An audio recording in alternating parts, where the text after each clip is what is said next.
நடத்துவதன் ஒரு பகுதியாக அனைத்து மாவட்டங்களும் எழுத்துவோடு களத்தில் என்று போராடி கொண்டிருக்கூடிய புதுக்கோட்டை மாவட்டத்துடைய மாவட்ட ஒருங்கிணைப்பாளர்கள், கலந்து கொண்டிருக்கக்கூடிய மாநில ஒருங்கிணைப்பாளர்கள், உயர்மட்ட குழு உறுப்பினர்கள், அனைத்து ஆசிரியர் அமைப்புடைய மாநில மாவட்ட பொறுப்பாளர்கள், அரசு அலுவலர்கள், அரசு ஊழியர் சங்கத்துடைய பொறுப்பாளர்கள், இன்னும் கூடுதலாக குறிப்பாக அடாது மழை பெய்தாலும் உணர்ச்சி பூர்வமாக உணர்வோடு களத்தில் வந்து நின்று கொண்டிருக்கக்கூடிய அரசு ஊழியர் ஆசிரியர் மக்கள் உங்கள் அனைவருக்கும் புரட்சிகர வணக்கத்தை தெரிவித்துக் கொள்கின்றேன்.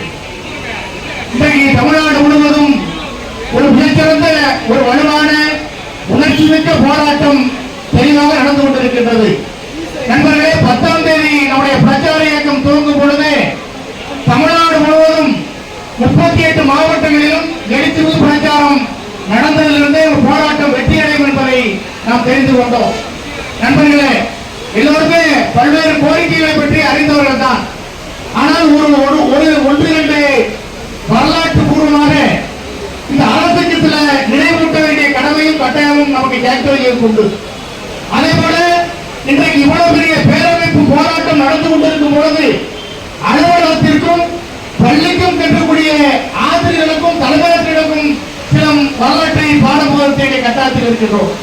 நண்பர்களே, நாம் இன்றைக்கு பெற்றுக்கொள்ளக்கூடிய ஒவ்வொரு உரிமைகளும் தலைமைகளும் பல்வேறு தியாகங்களை உயிர் தியாகம் பெற்று அடி வாங்கி மிதிபட்டு வாங்கியிருக்கிறோம் என்ற வரலாற்றை முதல்ல நாம எல்லோரும் தெரிந்து கொள்ள வேண்டும்.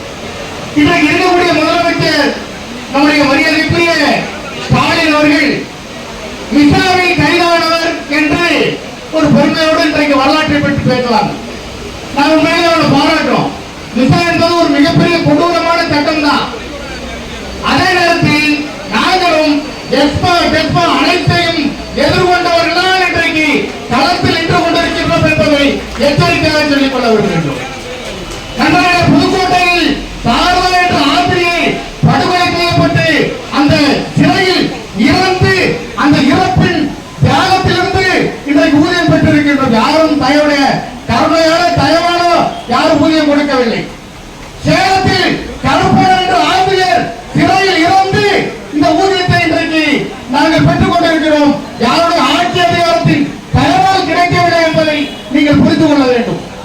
நண்பர்களே, எம்ஜிஆர் சொன்னா இந்த தமிழ்நாட்டில் மக்கள் தலைவர் தன்னால கூடுவான். இப்ப தன்னால தானா கூடுற கூட்டம் தற்கொலையா போயிட்டு இருக்கு. அது வேற. மக்கள் தலைவர் கூடும் பொழுது மக்கள் ஏழாரிய மக்கள் வயதானவர் தன்னால கூடுனா அவரே எதிர்த்து ஜாக்தி என்ற பேரமைப்பு மிகப்பெரிய போராட்டத்தை நடத்தி 1 மாத காலம் தீவாடிக்கு கூட சிறையிலிருந்து போராடிய பேரமைப்பு ஜாக்தி போராட்டம். நண்பர்களே, அதே போல 89 பிஜி அலெக்சாண்டர் என்ற கவர்னர் இருக்கும் போது ஆட்சி அதிகாரத்தில் ஓட்டுக்காக சில பேர் நடவடிக்கைகளை கொஞ்சம் பின்வாங்குவாங்க. ஆனா கவர்னர்கள் அப்படி அல்ல. அவளுக்கு ஓட்டு தேவையில்லை, அவளுக்கு அதிகாரம் என்பதுதான் வேலை இருக்கும். எங்கேயாவது ஆட்சி அதிகாரம் சரியில்லையோ கவர்னர் ஆட்சி அமல்படுத்துவது என்பது ஏற்கனவே வரலாறு. அந்த பிஜி அலெக்சாண்டர் கவர்னராக இருக்கும் பொழுதுதான் சென்னையில் பல லட்ச அரசு ஊழியர் ஆசிரியர்கள் மவுண்ட் ரோட்டில் திறந்து குதிரைக்காலில் மிதிபட்டு துப்பாக்கி குண்டுகளுக்கு கண்ணீர் போடுவதற்கு இடைப்பட்டுத்தான் மத்திய அரசுக்கான ஊதியத்தை பிஜி அலெக்சாண்டர் நேரு ஸ்டேடியத்தில் அறிவித்தார் என்ற வரலாற்றை இந்த முதலமைச்சர்கள் சொல்லிக் கொள்ள விரும்புகின்றோம். இன்றைக்கு இருக்கக்கூடிய தகவல் தொழில்நுட்பம் எதுவும் அன்றைக்கு இல்லாத காலத்தில், ஆசிரியர் என்று சொன்னால் கைது செய்த காலத்தில் மஞ்சப்பையை எடுத்துக்கொண்டு கையிலே கட்டிக்கிட்டு விவசாயிகளை போல பாமர ஜனத்தை போல சென்னைக்கு சென்று போராடிய வரலாற்று வாரிசுகள் தான் நாங்கள் என்பதை உங்களுக்கு புரிந்து கொள்ள வேண்டும். நண்பர்களே, அதைவிட தமிழ்நாட்டில் இரும்பு பெண்மணி என்று எல்லாரும் அழைக்கப்பட்டு கட்சியில் இரவு மந்திரியாக படுத்தவர்கள் காலை எந்திரி என்று சொல்லக்கூடிய அளவிற்கு ஒரு அதிகார மமதையோடு ஆட்சி நடத்திய ஜெயலலிதாவை எதிர்த்து போரிட்டு வந்த ஒரு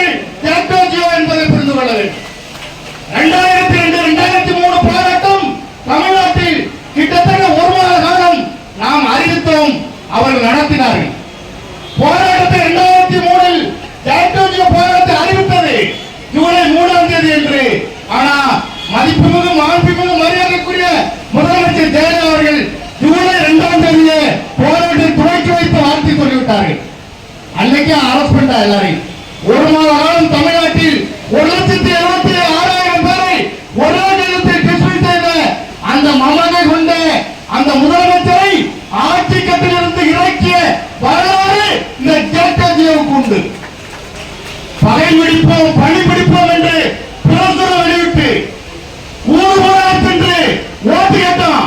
நண்பர்களே, ஆட்சி அதிகாரத்தில் இருப்பவருக்கு நான் என்ன சொல்றேன்னா, இந்த வரலாற்றை எல்லாம் தெரிந்தவர்களாக நீங்கள் முதல்வர் ஸ்டாலின் அவர்கள் தெரிந்து கொள்ள வேண்டும். நீங்க கட்சியில அறிவு திருவிழா நடத்திக்கிட்டு இருக்கீங்க. எதுக்கு நடத்துறீங்க? அந்த கட்சியினுடைய வரலாற்றை சொல்லி எதிர்காலத்தில் இளைஞர்களை கட்சிக்கு கொண்டு வருவதற்கு. நாங்களும் எங்க வரலாற்றை ஆசிரியருக்கும் அரசு ஊழியர்களுக்கும் சொல்லிக்கொண்டே இருக்கின்றோம். என்றாலும் ஒரு நாள் உங்களை வீதியில் வந்து நிறுத்துவோம் என்பதை புரிந்து கொள்ள வேண்டும். இந்த அரசுக்கு எப்படி பாடம் போட்டோமோ, இன்னொரு விஷயம், ஊரே ஒன்று சேர்ந்து கூடி போர்க்களத்தில் நிற்கும் போது ஏதோ இந்த பிடில் வளைச்சுக்கிட்டு பாருங்க, அது மாதிரி பள்ளியில் சென்று இருக்கக்கூடிய தலைமை ஆசிரியர்களுக்கும் பல்வேறு ஆசிரியர்களுக்கும் அரசு அலுவலருக்கு ஒரு எச்சரிக்கை சொல்ல கடமைப்பட்டிருக்கின்றோம். உங்களுக்கு போராட்ட களத்தில் இருப்பவர்கள் பாடம் புகட்டுவார்கள். நாளைக்கு பள்ளியில் அவர்களை வைத்துத்தான் நீங்க வேலை வாங்க வேண்டும், அலுவலகத்தில் அவர்களை வைத்துத்தான் நீங்க வேலை வாங்க வேண்டும். நீங்களும் ஒன்றை புரிந்து கொள்ள வேண்டும், அவர்களுக்கு தக்க பாடத்தை புகட்ட நீங்கள் கற்றுக்கொண்டு செல்ல வேண்டும். நாளை பள்ளிக்கு செல்லும் போது நண்பர்களே, போராட்ட களத்தில் இன்றைக்கு வாங்கி கொண்டிருக்கூடிய இன்றைக்கு சரண்டு வேண்டாம். ஒருத்தர் சொன்னார், எனக்கு சரண்டே வேண்டாம், இப்ப வேணாலும் எழுதித்தாரே அப்படின்னு சொன்னாங்க. முதல் பேச்சில் சரண்டர் ஆயிட்டாங்க. நண்பர்களே, சரண்டு எங்களுக்கு டீயே வேண்டாம் என்று வீராப்பு பேசியவர்கள் டீயை கண்ணாலே ஏறுது. இப்போ நண்பர்களே, நாம் இன்றைக்கு அதையும் தாண்டித்தான் 90% ஆசிரியர்களும் அரசு ஊழியர்களும் தமிழ்நாடு முழுவதும் போராட்டத்தில் இருக்கிறார் என்று சொன்னால் உங்களை எல்லாம் வணங்குகிறோம். இந்த ஜாக்டோஜிய பேரமைப்பு உங்களை புரட்சி வாழ்த்துக்களை தெரிவித்துக் கொள்கின்றது. ஆனால் அதே நேரத்தில் சில ஆசிரியர்களும் அரசு ஊழியரும் அறியாமையில் இருக்கக்கூடியவர்களுக்கு நீங்கள் கற்றுக் கொடுப்பவராகவும் இருக்க வேண்டும். எதிர்காலத்தில் சமூகத்தில் ஒருத்தனுக்கு இருக்கக்கூடிய உரிமைகள் மறுக்கப்படும் பொழுது அல்லது அவர்களுக்கு வாழ்வாதாரம் பாதிக்கப்படும் பொழுது களத்துக்கு வர வேண்டும் என்று மாணவர்கள் கற்றுக் கொடுக்கக்கூடிய ஆசிரியர்களுக்கும் அரசு ஊழியர்களுக்கும் இந்த வரலாற்றை மாணவர்களுக்கும் கூட இருக்கக்கூடிய ஆசிரியர்களுக்கு கற்றுக் கொடுக்க வேண்டிய பொறுப்பில் இருக்கின்றோம்.